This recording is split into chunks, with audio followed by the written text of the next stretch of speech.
तो वो पूरा गांव अंधों का था। एक बार उस गांव में से निकलो हाथी। अब पूरे गांव ने कह दिया अपन को हाथी देखने। तो गांव भर बोलो कि अपन तो रे अंधेरा है, कैसे देख भी हाथी। तो उनमें एक है तो लाल बुजक्कड़, कहने लगो देख नहीं सकत तो छी तो सकत है, अपन हाथ फेर भी हाथी पे। महावती से कही के हमें हाथी छी के देखने कैसो रहे। अब महावती बोलो कि गांव बहुत बड़ो है, हमें तो 1 साल लग जाता है हाथ फिरवात हाथी पे गांव भर से। तुम और एक काम करो, गांव के 4 प्रमुख पहुंचाओ, उनको हाथ हम हाथी पे धरवाएं दे रहे, फिर वे तुम्हें बताते रहे हमने कर जे। तो गांव में से 4 आदमी चुने गए। हाथी पे हाथ फेरो, हाथी चलो गो।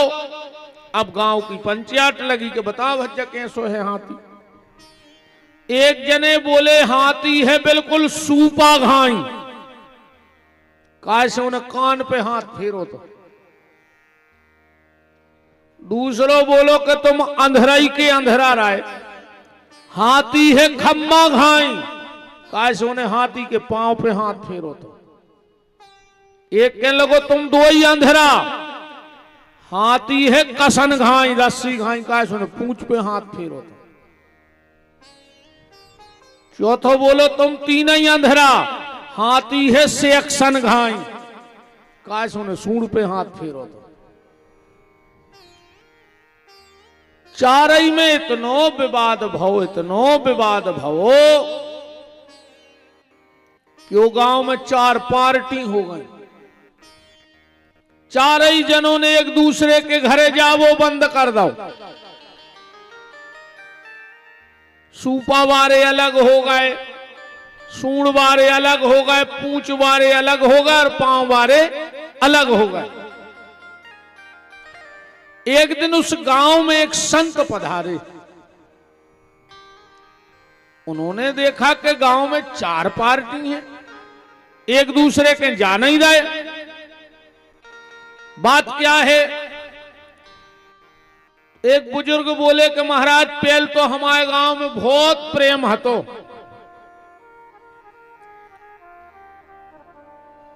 पर का पता का भाव एक बार हाथी आओ जब से विवाद मचो है। महात्मा समझ गए कि ये सब गलत फहमी के शिकार हो गए,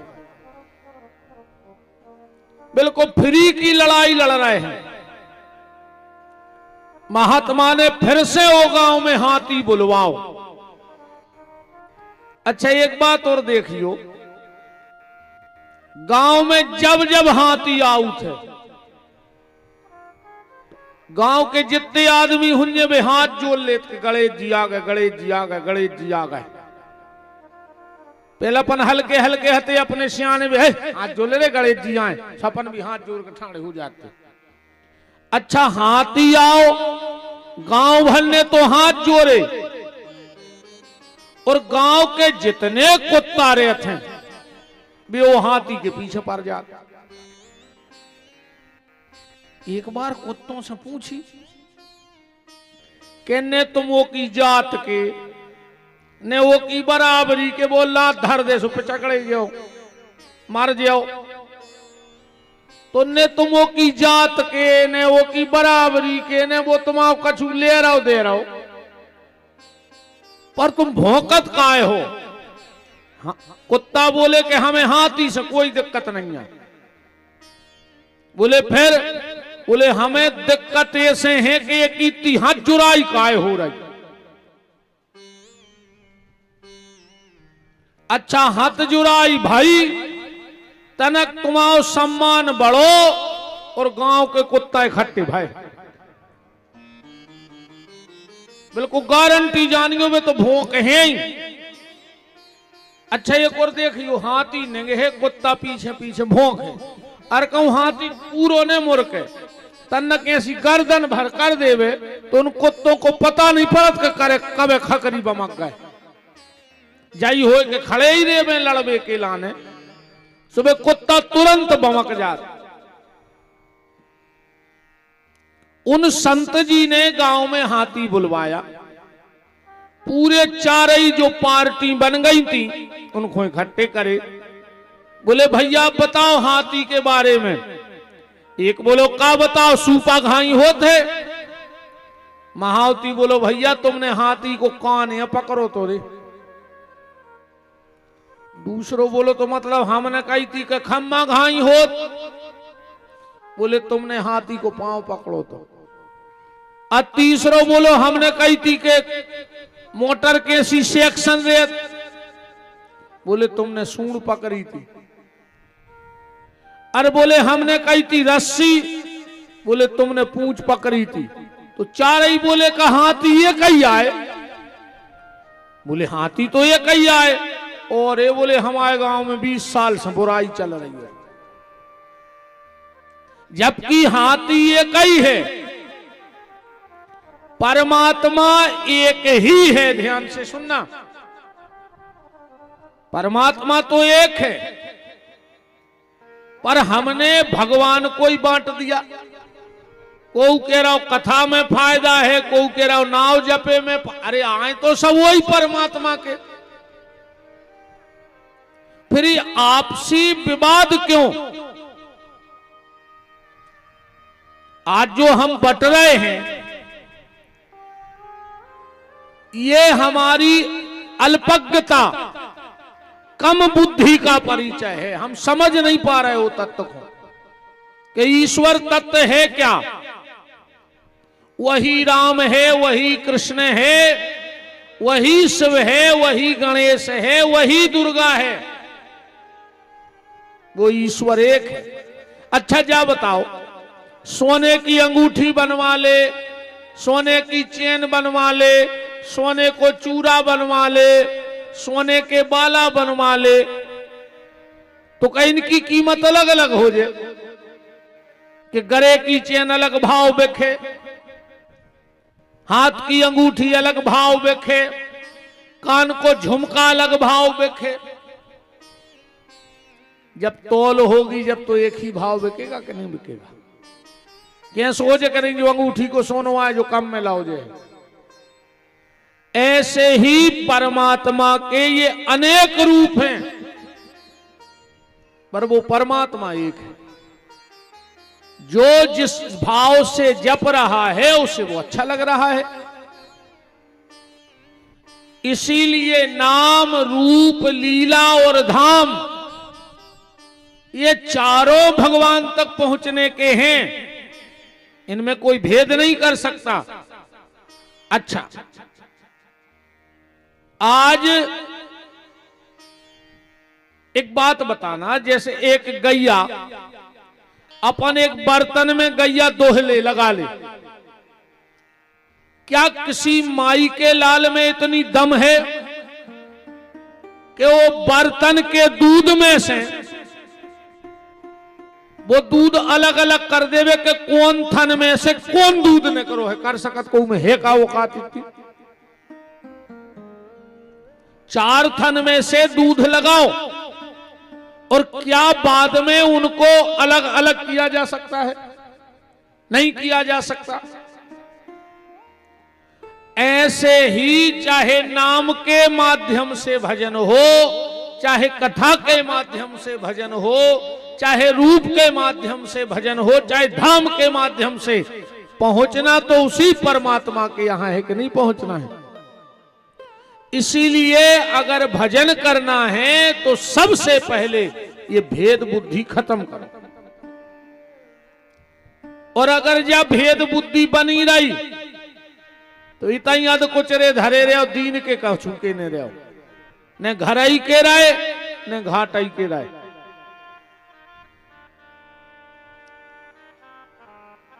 उस ईश्वर तक पहुंचने के रास्ते अनेक हो सकते हैं पर मंजिल एक है। इसीलिए खूब नाम जप करो भैया, खूब कथा सुनो।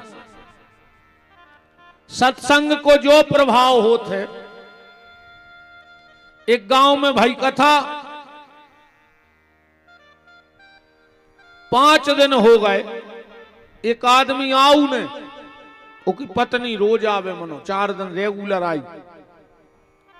बग घरे गई, बोली तुम तो मायाई में बेदेरा हो, इतनी अच्छी कथा हो रही है। अच्छा कछु आदमी जावी कहते के वो तो को जा रहा वार 3 घंटा बैठवे।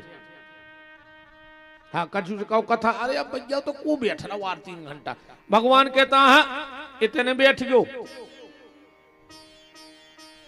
तुम्हें 3 घंटा में दिक्कत है। अगर हमने महीना भर अस्पताल में ने बैठा रहे तो फिर हम भी को ने कहा है।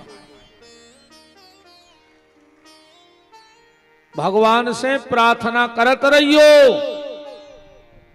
कि ठाकुर जी हमें अपनी कथा में बैठा रत रहियो। 8 घंटा रोज माला लेके मंदिर में बैठा रत रहियो, रामायण में कीर्तन में बैठा रत रहियो, पर कबों कचेरी पे ने बैठा रियो, कबों थाने में ने बैठा रियो और कबों अस्पताल में ने बैठा रियो। पर अगर इतने बैठो तो उते तो बैठ नहीं पा रहे, कहूं न कहूं तो बैठो। भगवान से यही प्रार्थना करेंगे। और जब भी कथा में जाओ, मंदिर जाओ, भगवान से कहो प्रभु जी तो सब दुनियादारी की चीजें लगी हैं, तुम तो हमें 3 चीजों से भर बचाए रखो बस। प्रभु अगर हम तुम्हारी कथा में आए हैं, संतों के दर्शन हो रहे हैं, तो हमें तो सरकार 3 चीजों से बचाए रहियो बस। सबसे पहले कलेश से, लड़ाई झगड़ा से बचाए रहियो परमात्मा। दूसरों कर्जा से, कर्जा न हो पाए, पैसा के लोग कर्जा के लोग पैसों को नहीं, ये भारत की मिट्टी को भी कर्जा है अपन पे। माता के दूध का कर्जा है कि नहीं? पिता के परिश्रम का कर्ज है, गृहस्थी को कर्ज है। भगवान जी कर्ज चुकवा दियो जितने तुमने हमारी मूड पे धर दिए हुए। पहले कलेश से बचाइयो, दूसरों कर्जा से बचाइयो, और परमात्मा तीसरो कलंक से बचाए रहियो। जीवन में कोनो कलंक न लग जाए, जैसे तुमने पहुंचाए थे उसे ही लौट जाए। जैसे संसार में आए थे वैसे ही लौट जाए। देखो अगर ये शरीर को ज्यादा साफ नहीं कर पाओ तो चिंता नहीं करिए, कोई दिक्कत नहीं है। ये चामड़े को अगर ज्यादा साफ नहीं कर पाओ तो कोई दिक्कत नहीं है। कम से कम ऐसे ही कोई ऐसो लौट जाए यार, कोनो दाग ने लग जाए, जय कृपा बनी रे भगवान की, कि कोनो दाग ने लग जाए तन में। और कई महापुरुष ऐसे भये कि भगवान ने जिये सो तन दो तो ऊसो ही उन्हें लौटा दो। बड़ा प्रसिद्ध भजन का पद है, आप लोग सबको आता होगा कि ध्रुव प्रहलाद सुदामा ने ओढ़ी, कबीरदास जी कह रहे हैं चदरिया, और ज्यों के त्यों धर दीनी चदरिया, झीनी रे झीनी। राम नाम रस पीनी चदरिया, झीनी रे झीनी।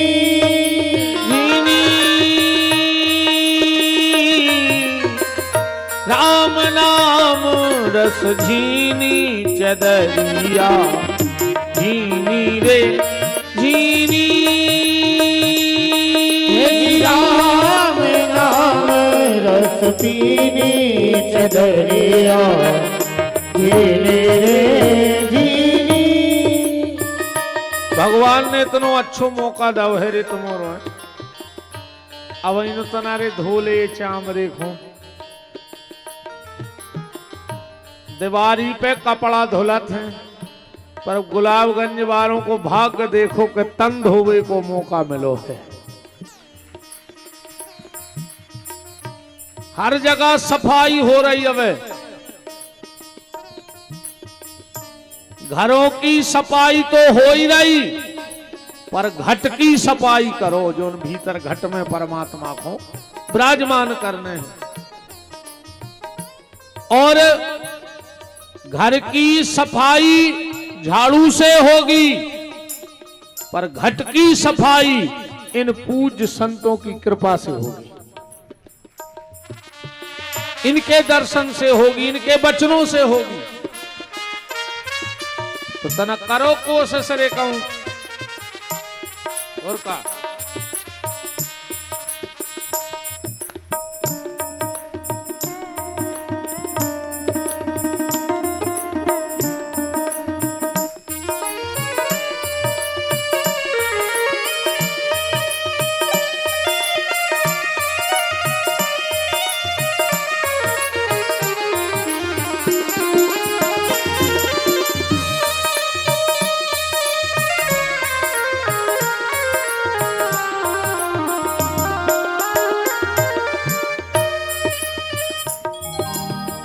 राम नाम रस झीनी चदरिया, झीनी रे झीनी। जी राम नाम रस पीनी चदरिया, झीनी रे झीनी। राम नाम रस झीनी चदरिया, झीनी रे झीनी। राम नाम रस पीनी चदरिया, झीनी रे झीनी। अगर इस शरीर को साफ न कर पाओ कोई दिक्कत नहीं है, पर कोशिश करना कि इसमें कोई दाग न लग जाए। मुसाफिर मत घबराना रे, ना अटको ना भटको, तुम तो चलते जाना रे। मुसाफिर मत घबराना रे, विषय वासना पास बुलाती, यम के फंदे में पड़वाती। और क्रोध अग्नि को जीवन में मत व्यर्थ जलाना रे। मुसाफिर चलते जाना रे। आवागमन के फेर में पगले, कपड़े हैं कई बार ये बदले। कई बार मर चुके अपन, कुत्ता गधा घोड़ा हाथी सुंगरा काका बन के आए राम जाने। पर ये बार की कोशिश करियो कि आवागमन के फेर में पगले, कपड़े हैं कई बार ये बदले। पर मानव की इस चुनरी पे मत दाग लगाना रे। मुसाफिर चलते जाना रे, मुसाफिर चलते जाना रे, मुसाफिर चलते जाना रे। बढ़ते जाओ। इस तन की चदरिया को साफ करो। कल राजा परीक्षित को श्राप लगा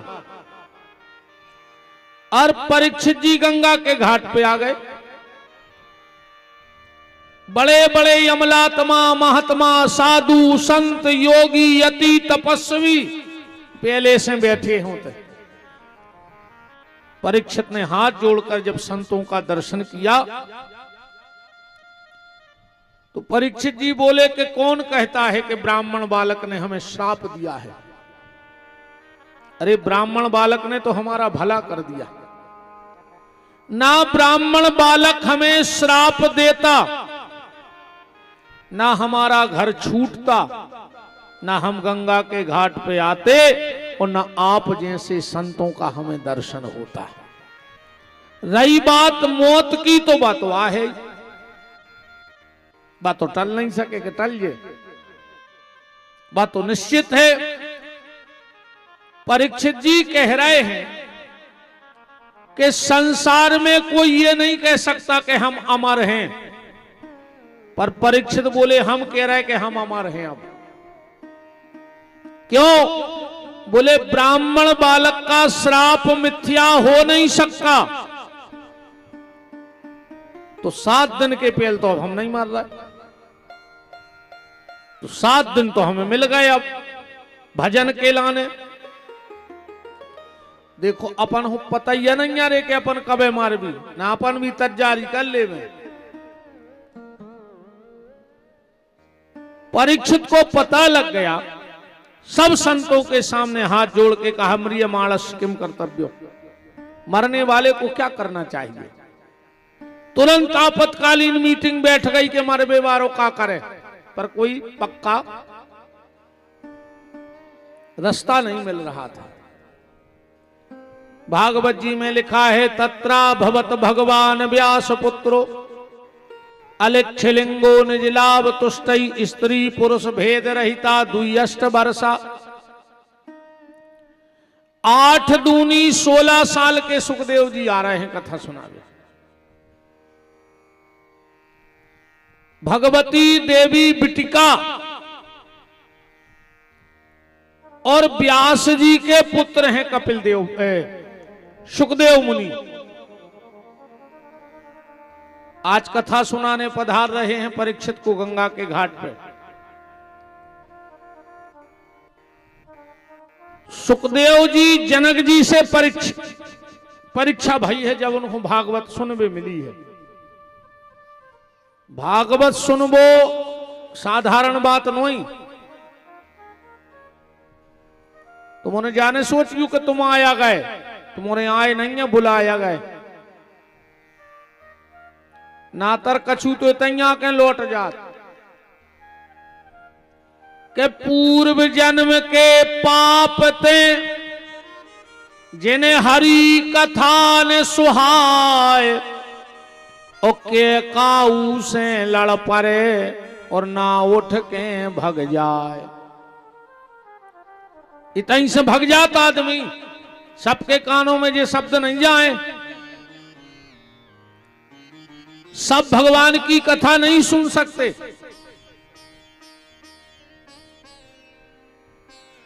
देखो जिसे जनता चुनती है वो विधानसभा में बैठता है, बैठता है कि नहीं बैठता? जनता ने चुने तो जी नेता तो बैठ जाए, नहीं बैठ सकता। जिसे जनता चुनती है वो विधानसभा में बैठता है, और जिसे हनुमान जी चुन लेते हैं वो धर्म सभा में बैठता है। तुम भी हनुमान जी के चुने चुनाए लोग हो, बिना हनुमान जी की कृपा के कोई सत्संग में नहीं पहुंच सकता, क्योंकि राम दुआरे तुम रखवारे। राम जी के दरवाजे पे बेई खड़े हैं। अब कौन को एंट्री मिल रही कौन को नहीं मिल रही जा तो राम जाने। तो भागवत की कथा सबके भाग्य में नहीं होती। इसी ग्रंथ में लिखा है भागोदयेन बहु समर्जितेन अनंत जन्मों के पुण्यों का जब उदय होगा तब वो सत्संग में जाके बैठ सकता है। अनंत जन्मों की पुण्यों का। सुखदेव जी जनक जी के परीक्षा को गए। क्यों? देखो